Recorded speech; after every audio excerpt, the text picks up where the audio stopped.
later. Now let's return to the studio where we shall be getting underway with our Kickstarter. We are glad that you have chosen to stay with us here on Morning at AT NTV. But for those just joining us, welcome on board. It is, of course, your companion, not just a breakfast show. So the challenges in merging government agencies. Of course, this comes on the backdrop of the fact that in February, government introduced 9 bills before Parliament aimed at legalizing provisions to rationalize agencies in different sectors of the economy. The bills are intended to amend existing laws that establish agencies in the sectors of trade, education, finance, internal affairs, water, environment, agriculture, works, transport, as well as social development and tourism. However, the process of merging these agencies has been fraught with challenges and has generally been met with strong opposition. Government was forced to withdraw some of the bills after legislators cited the lack of proper certification. Now, the Ministry of Public Service has revealed that there is no money to compensate workers who shall be adversely affected by some of these developments. This comes on the heels of intense lobbying from affected agencies, including the Equal Opportunities Commission, that is trying to show why merging them with the Uganda Human Rights Commission may not actually be the best thing.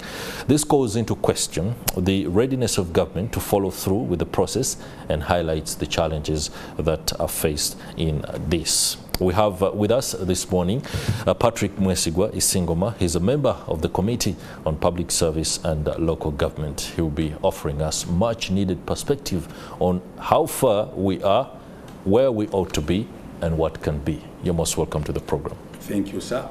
How are you doing? Okay. Just fine. Okay. Yeah. That is lovely. Yeah. Now, I've already, of course, given a preamble that shows just how enormous a challenge this process has been. Exactly. The conceptualization perhaps was also fraught with a bit of inability to see things for what exactly they were. Yeah.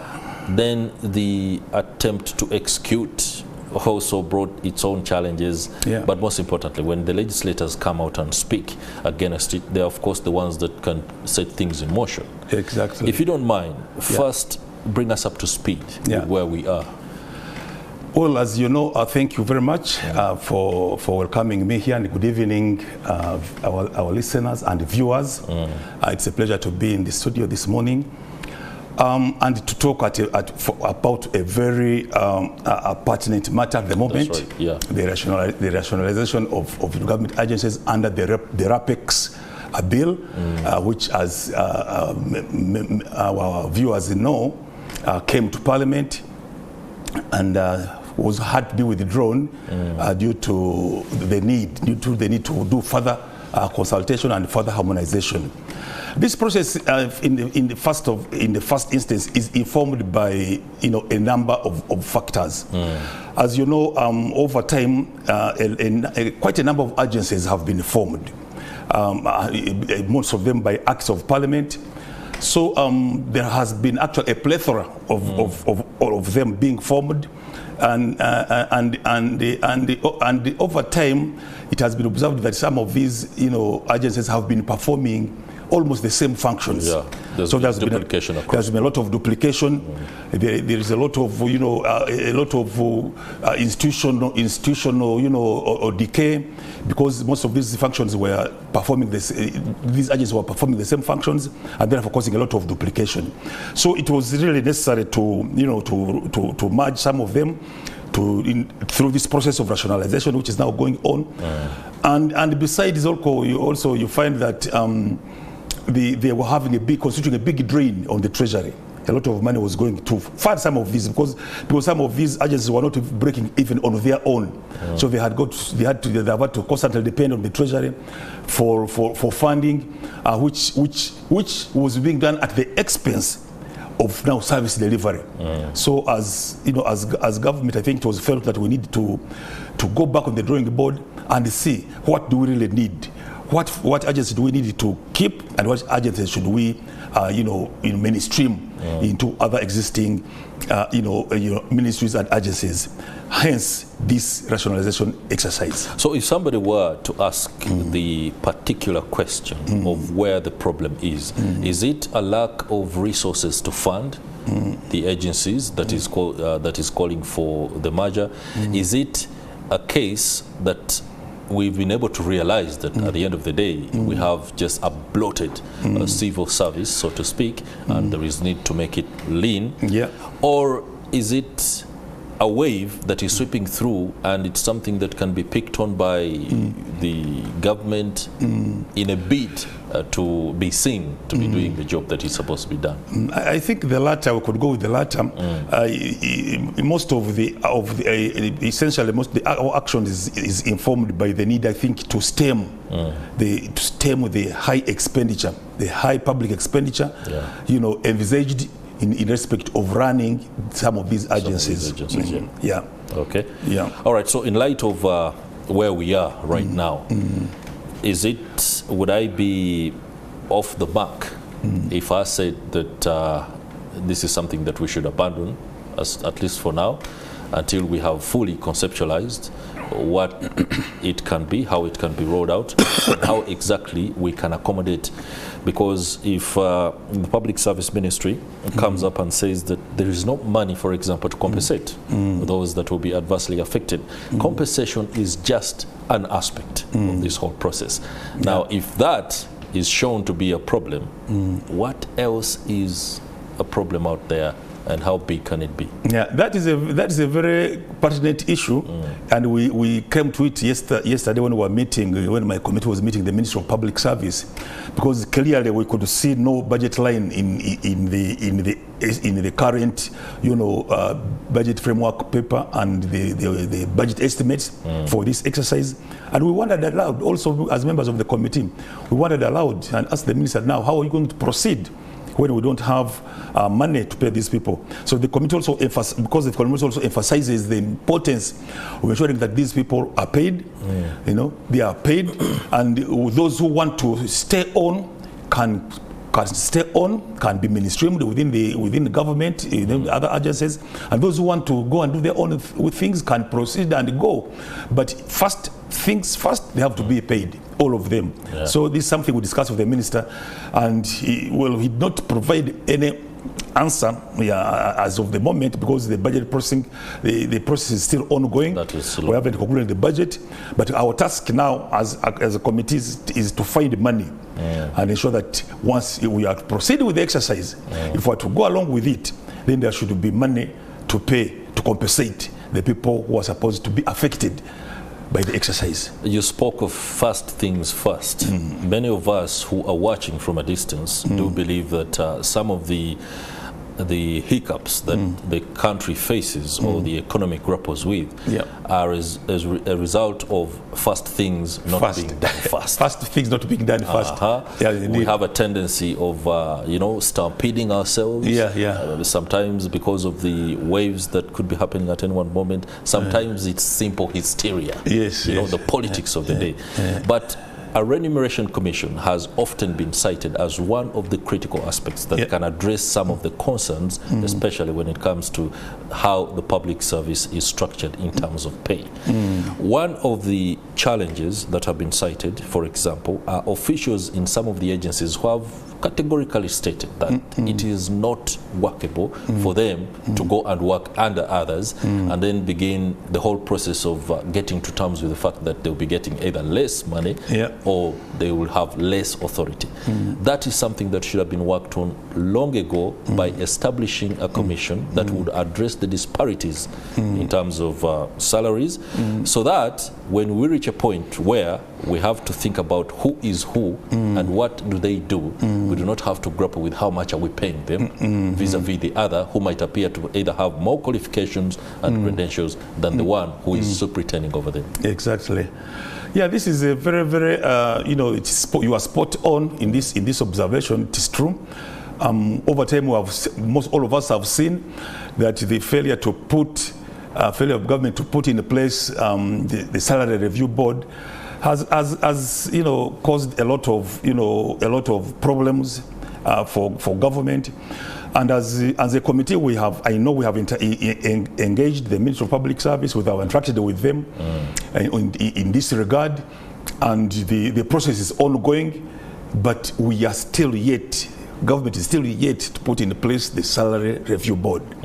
Obviously, if this was in place, all of these issues would be, will be solved, at least to a big extent, not completely, but to a big extent, by being in a position to determine, to ensure that each and everybody is categorized in terms of how, what is the most reasonable pay he can take home in return for the services he's rendering and and the function is performing. So we shall continue with this conversation. And we think, fortunately now, the Ministry of Public Service and the government generally realizes the importance of the need to move faster as far as this aspect is concerned. So going forward, I'm optimistic that we should be able to have in place a salary review board sooner rather than later. Now, there is the fallacy of sunk costs, where initiatives are undertaken, and then at a certain point, there is general consensus that this has failed. This is a dead end. It's not taking us anywhere. But because a lot of resources have been plowed into it, no one feels or has the guts, so to speak, to call it off. This is widely something that the government of Uganda is grappling with. We've sunk so much resources in initiatives that are dead-end projects, not taking us anywhere. But the cost of getting off that rail and then either backtracking is enormous. Within the corridors of civil service, the gentlemen and ladies who still man these offices worked within the framework of the past civil service regimes and frameworks. Has there been a critical and honest look at how things were and how they are, and then the possibility that we could restructure much of what we are grappling with right now on the frameworks of the past? The direct answer would be no. No. The direct answer would be no. Okay. The direct answer would be no, and this is not only affecting us here in our country in Uganda, but this is a trend. You find across the globe, you find in many polities, in many countries, the tendency to use most of the time the principle of which I learned about when I was reading political science, the principle of muddling through, going forth and back. You go ahead some 5 steps, then you come back some 7 steps. So that has been the problem, and that's why. As a civil service, you find that our civil service has literally remained almost the same. Since almost independence, with just slight changes here and there. And the problem is that nobody wants to undertake a fundamental, overhaul. Nobody wants to do that. Politically, it may not be feasible. But even generally, leaders want to shy away from that kind of arrangement. They want to move things as they are. So as a problem, we have kept the civil service as it is. We have not undertaken the required substantive reforms, and that greatly affects the quality of service delivery. When you go down to the periphery, where most of our people live, you find the service delivery is constantly bedeviled by this kind of problem. A stagnant and reformed, status quo civil service. Somebody might look at it as extreme or a question that shouldn't be dwelled on. But the reason I did was when you sit down and listen to civil servants speaking at conferences and workshops, and then you quickly relate to what you hear from your uncles, from our fathers, from our mothers. There is a lot of nostalgia. Yes. A lot of it. And then you ask what fundamentally has changed in terms of execution of some of these ideas. Everyone tells you nothing has changed. That means pretty much what is working is founded on what was done in the past. In the past, yes. Now that we are grappling with the situation, can't we quickly just look back to the future, so to speak? Because, for example, when UEB was the overall or umbrella body within the electricity sector. Everything was taken care of. And then we had this demarcation into distribution, transmission, and generation. And then all of a sudden things got haywire. Yes, yes. And we are thinking, what was the framework that UEB used? Can it be adopted? Can it be transformed? Can it be polished? Because right now we have the intellectual ability, the brains, people are more educated, people are more, they have benchmarked, so to speak, what is happening across other countries, especially the developed world, and can be able to roll out some of these things. Instead of telling ourselves that if we do away with what we have created that is hardly been tested, then the solution lies in there. Yes, yes. The conversations in public service are not honest. They should be candid. Yes, yes. I do not know what we should do. Our part as media is to amplify this, and we are glad that you are on set to be able to ask, is the politics stifling civil service? Yes, to an extent, I would say yes. You see, when the issue of, deregulation was first conceived, I was in the civil service. Okay. I remember. The whole idea was to sort of, apply what I would call like the principal agent phenomenon. So the idea was that most of our principals, now we may call them ministries, and other bigger departments, had a lot on their plates. Their plates were so congested, and it would be worthwhile to reduce or to remove most of the food on their plates and push it down to the agents, so that the principals could remain largely handling the issue of policy, policy frameworks and guidance, whereas the agents proceeded on with the implementation. That is the principle in which agencies like UNRWA were created, away from the heavy load which was in the Ministry of Ministry of Works. That's the way how the deregulation, the decentralization in the UEB, Ministry of Energy, was undertaken. And remember, earlier on we had undertaken even a much bigger, leaf to branch to root, reform in terms of decentralization. It was again the same principle. Before that, we had a lot of centralization, with the center, Kampala, doing almost everything up to the villages, down in the districts. And it was decided that let us do decentralization.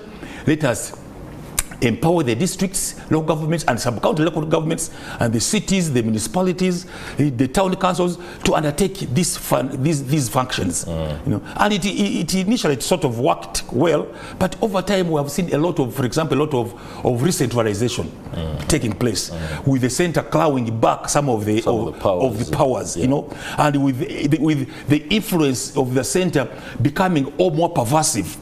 At the periphery and within the agencies, and that is the political issue you are bringing up. Some of these, mechanisms, some of these policies have not been allowed to work.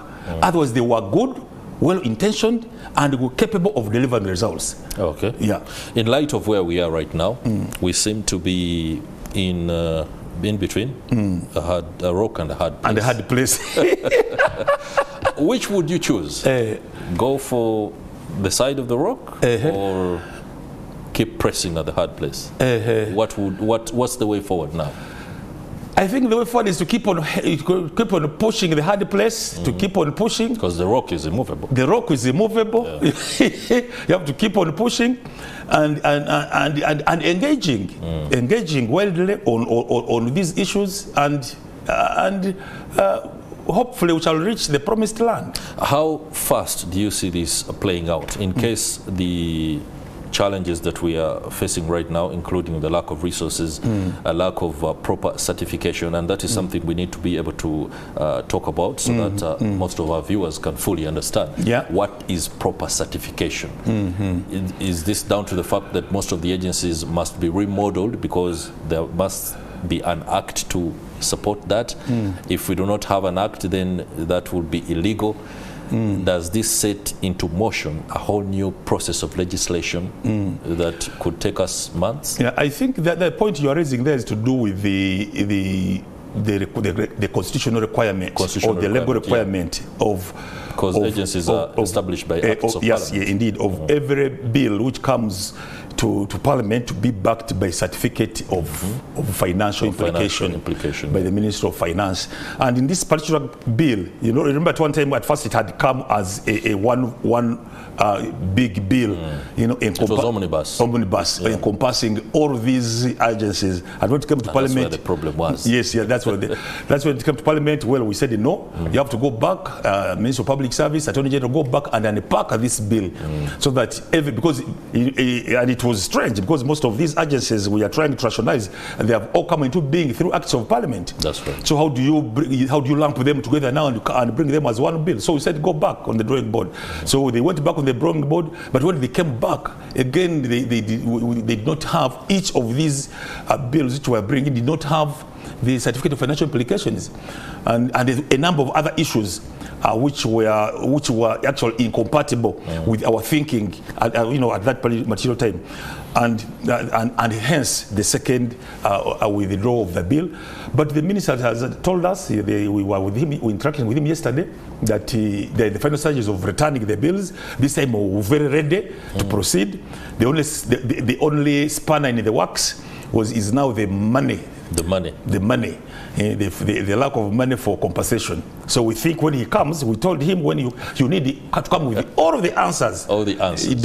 Come with all the answers. Otherwise, this time when you withdraw, you're going to withdraw for good, and it will mean this process is phased indefinitely. And we probably maybe till the next financial year, because I don't see Parliament proceeding to endorse these bills without assurance that there is going to be money to compensate the people to be laid off. And this is not little money. You're talking of a tune of about 76 billion shillings. It's a staggering amount. In case we reach the point where the committee and all concerned stakeholders tell government that please abandon this project, let us stay with the agencies, departments and ministries as they are, what will be the cost of streamlining the existing agencies as they are? Because one would say, for example, since there's been an attempt to merge in order to work on aspects like service delivery, make them lean, now that we have failed, how do we effectively go about that within the existing framework? UNRWA seems to be doing a good job away from the Ministry of Works, and many were thinking if it were to be brought under the ministry again, it would be too big to be able to work under the ministry as an authority. How can the streamlining go on in case the merger process fails? Yeah, that's a very good point, and we touched it yesterday when we were interacting with the Minister of Public Service. And for us, our view as a committee, which we sold it to him, was that why don't you fast track the establishment of the salary review board to work on, to do an overhaul, and empower it to structure the entire salary setup of the country, encompassing all of these agencies, so that you have got a uniform, straightforward salary structure. Because the problem now has been all these agencies you are seeing, each one of them has its own salary structure. Of course, the way the UNRWA is paying its people is not the way UGDL is paying its people, and it's not the way these other boards, Economic Commission, Human Rights Commission are paying their people. So there is a lot of disparity in the salary structures, and we think if the salary review board could do its work and do the streamlining, solve the problem of salaries, the disparities among the salaries, then other things would fall into place. The problem would actually be solved even before it is tackled. So that's what we think. The whole essence would be address the issue of salary disparities. Let everybody take what is worth. An engineer in UNRWA should be able to take what an engineer in water is taking, as long as they all have the same qualifications, or a degree in civil engineering and as basic and so on and so forth. And the same thing with an engineer in the Ministry of Works. You shouldn't have cases where a driver in an agency is getting away with money. Yes. An engineer in another agency. Exactly. Okay. Yeah. So if you did that and you harmonize all of those, to me, I think even the need for rationalization may quickly diminish. And may diminish and completely go away. It's a matter of maybe putting off excess staff which you don't need, paying them off, and leaving these agencies operating. Interesting there. Now, the Chinese have an interesting analogy. When a person is inspecting a diseased tree, many times people do concentrate on the leaves, and very little time is allotted to finding out the roots good enough. There has been talk that the heart of public service itself is black. Is black. Yes. That whoever goes into public service gets a job with the government, is given all these pegs as they come. They get onto the process of amassing wealth or making money from whichever opportunity that comes. Earlier on the show, we were having a discussion and bantering about the fact that civil servants are going to be required to do physical exercises every day. And my colleague was saying that, well, many civil servants have cars. I posit that many civil servants are using public transport. The larger part of them are now to carry gear for physical exercise to work is also going to become a problem. And those are some of the issues that we might not pay attention to, but are causing the kind of malaise that we find ourselves in. Now, the Civil Service College was established to help inculcate a spirit of work, service to country other than to self. I do not want to put the Civil Service College on the spot, or even you in a very tight position where you either criticize it or flash the light into its workings. But have we taught our civil servants that to work for government is not an opportunity to enrich yourself? One would say, but if the picture they are saying of those that are above them is enrichment, what do you expect them to do? Exactly. These are all interventions that could help solve the problem before we tackle the bigger things that we are now grappling with. How is the service college performing? I wouldn't be in a position to really authoritatively comment on the goings on the service college. I know it is functional. It has been connected to some bit of trainings. Among the team we met yesterday actually was also the director of the service college in Jinja, and very active and proactive lady, and they have been doing their work. We also have the School of Patriotism in Chairperson, where some civil servants have been going to and taking some more, training and inculcation of values, to national values, as you may call it. But you see, we cannot look at this situation in isolation. You have to look at it in a broad outlook. We are operating in a situation where the many aspects of life in this country have decaded. Economic decadence, moral decadence. Has, all these facets of decadence, we see them in play in our country. So the civil service, the civil servants are part and parcel of a wider society, in which we operate. So we have to check all ourselves. We people who are in parliament, those who are in government cabinet, the army, police, judiciary, all these institutions needed to address this problem, the problem of moral decadency. And then other aspects will follow into place. You know, so before I rush to point a finger at the civil service, I think the one finger would be point to the civil servants, but the four would point at ourselves, we in the wider polity. That's right. And something related to the fact that an average civil servant perhaps could be at the root of this particular problem. Judicial officers are making a case for side businesses, and they're asking the Chief Justice to help them start up what is being described as a multi-billion investment project to boost their income. So as you're looking at trying to streamline government ministries, departments and agencies, individual officers are telling you we need more income. We need more income. And here you are, you're giving them some kind of timeline that in the next few months you won't have this job. Yes. We are still grappling with the money that will do your compensation. Once we find it, this problem is huge, and I do not know whether those that are supposed to be tackling it are simply sleeping on the job. We at Morning at NTV, we don't mince our words on this. We are able to say it as it is. But as we stand right now, just in case, this is a hypothetical question. Yeah.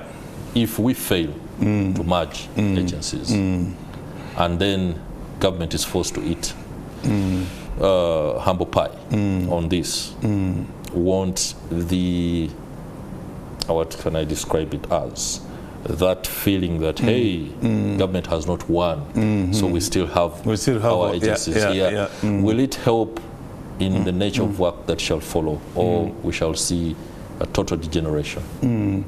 Well, as I said, I don't want to be a prophet of doom. I know. I'm a realist. I know. But and as I was saying, I think we go back again to the point I raised from the beginning when I talked about the salary review board.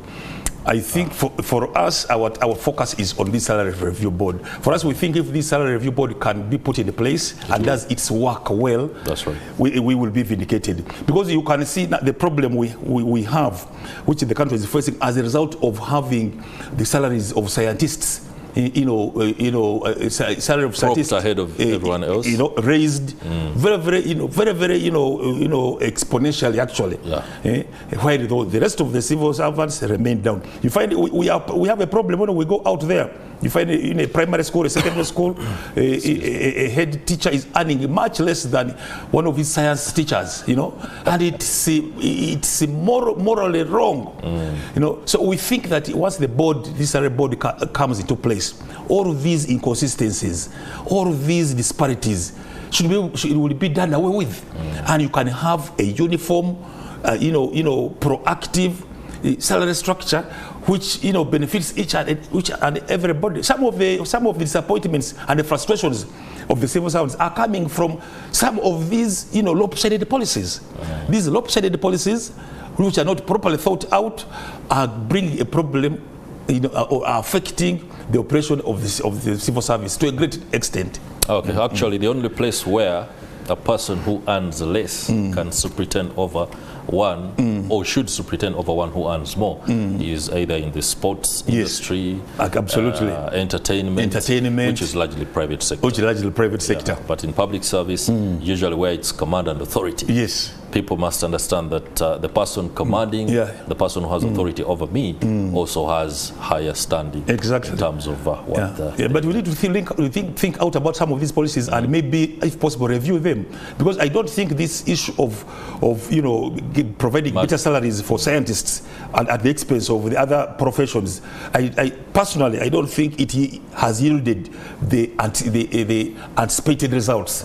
I don't think they have been yielded. Instead, it has caused the frustration, it has caused disappointment, and it has increased some of the challenges which were aimed at being solved within the civil service. All right, we are entering a final bend of this discussion. I'm glad you've been very candid. Many times the media does grapple with officials' inability to say things, which also affects the messaging and how exactly it is received out there. So, if you don't mind, within the workings of the commission that you are part of, the committee rather, on public service and local government, there have been challenges across the country, especially in local government. Some of them you spoke about them earlier. The fact that there has been what you described as, is it recentralization? Recentralization, yes. Yeah, the taking back of powers by the central government, and that has completely left many, people love to call them cows, but they are CAOs.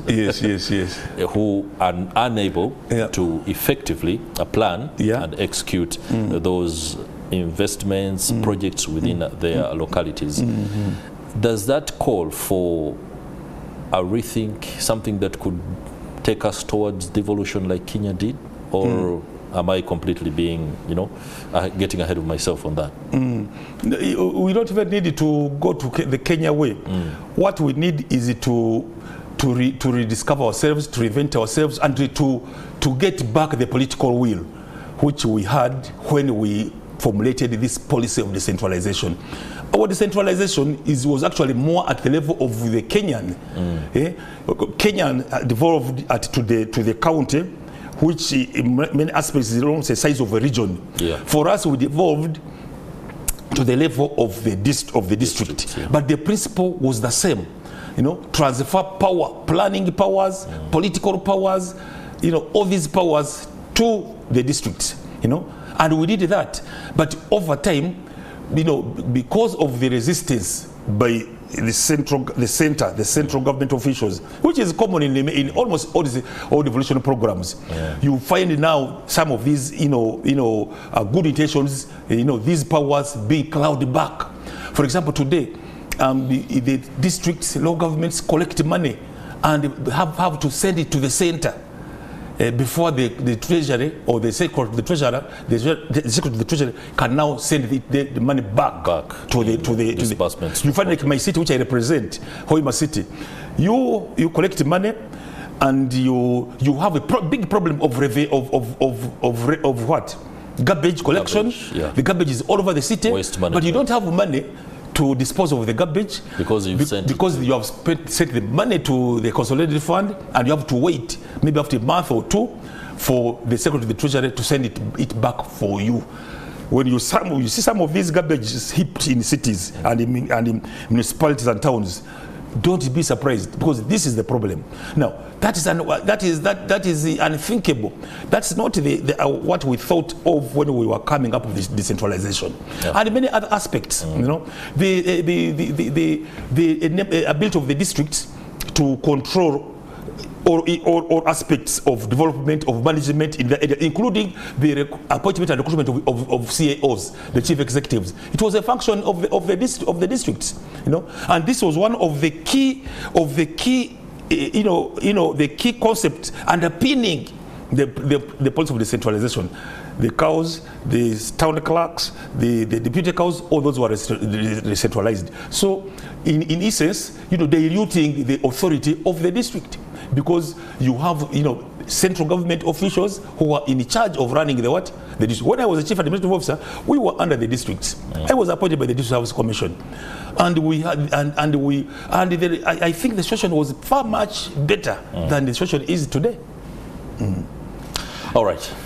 Patrick Mwesigwa Isingoma, a member of the Committee on Public Service and Local Government of Parliament, and also a member of Parliament for Hoima City. Many thanks for the submission and perspective. We are glad you made time. Thank you, sir. Thank you for inviting me, and I wish you a good day. All right. That will do it for the Kickstarter. Challenges in merging government agencies. I hope the conversation has emboldened the understanding of matters and also given policymakers the kind of direction that we should be undertaking in pursuit of this enormous task. That will be it. I'm Chris Higenyi, but do stay with us. Still more to come.